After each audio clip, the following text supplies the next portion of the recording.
টিকার মারামারি নষ্ট করে বাসাবাড়ি ওষুধ কিনেন তাড়াতাড়ি। ময়নার মার ঘুম নাই, ইঁদুর তোর জাবির নাই, ধরা পড়লে বাসন নাই। জাগায় খায় জাগায় মরে, চিতাইয়া খায় দাবাইয়া মরে, লাইন দিয়ে।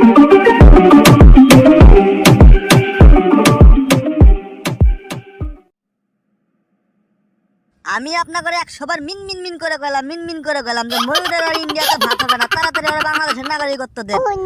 ওর যে মলম বিক্রি করার যে দক্ষতা, বাংলাদেশ কয়দিনে একবার বাংলাদেশ সোনার বাংলাদেশ হয়ে যাবো, ডিজিটাল বাংলাদেশ হয়ে যাবো। কেউই আমার কথা রাখলো না, শেখ হাসিনাও আমার কথা রাখলো না, নরেন্দ্র মোদীও আমার কথা রাখলো না, ডক্টর ইউনূসও আমার কথা রাখলো না। কি হইলো অবশেষে? আরে ভাই, সে যে শুধু খালি মলম বিক্রি করতে পারে, শুধু তাই না, সে মলম বিক্রি করতে পারে, সে ইন্দুর মারা ওষুধও বিক্রি করতে পারে। তার যে দক্ষতা, তার দক্ষতার একটা ভিডিও আমাদের হাতে আসছে, সবাই দেখে নেন। টিকা মারেন চার পোকা মারেন, ইঁদুর টিকার মারামারি নষ্ট করে বাসাবাড়ি ওষুধ কিনেন তাড়াতাড়ি। ময়নার মার ঘুম নাই, ইঁদুর তোর জাবির নাই, ধরা পড়লে বাসন নাই। জাগায় খায় জাগায় মরে, চিতাইয়া খায় দাবাইয়া মরে, লাইন দিয়া খায় জাগাইয়া মরে। ডান দিকে খায় বাম দিকে পড়ে, সবুজ দিকে পড়ে, সোজা দিকে পড়ে, বাঁকা দিকে পড়ে। ইঁদুর মারেন চিকা মারেন চার পোকা মারেন, ইঁদুর মারেন চিকা মারেন চার পোকা মারেন।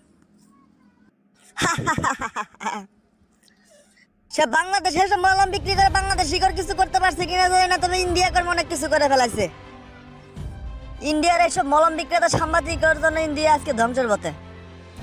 বাংলাদেশ এবং ইন্ডিয়ার ভৌগোলিক সীমানা একই থাকার জন্য এবং যাতায়াত সুবিধা থাকার জন্য বাংলাদেশ অনেকটা ইন্ডিয়ার উপরে নির্ভরশীল হয়ে পড়ছিল। তারা তো মনে করতে শুরু করছিল যে বাংলাদেশে তারা জিনিসপাতি না দিলে বাংলাদেশ না খায় মরবো। হ্যাঁ, আরে পাগলা, টাকা থাকলে বাঘের চোখ পাওয়া যায়। ইন্ডিয়াদের মলম বিক্রেতা এবং কিছু বাল বাকরের নেতা খেতার জন্য আজকে তাদের এই অবস্থা, তাদের কৃষকদের দুরবস্থা, তারা তাদের জিনিসের ন্যায্য মূল্য পাইতেছে না।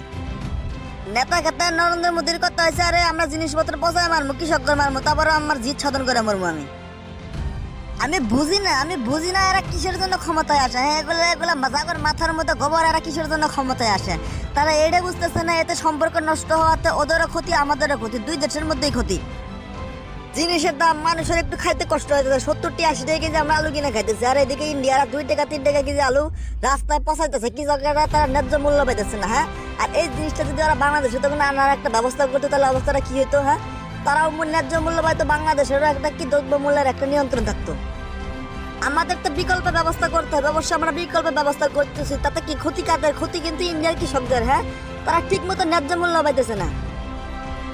নিজে জিত সাধন করবার চাই, কি হলো নিজের কৃষকের করে হারা গেল। এর জন্য মানুষজন বলে অশিক্ষিত বন্ধু থাকার সাথে শিক্ষিত শত্রু থাকা অনেক ভালো।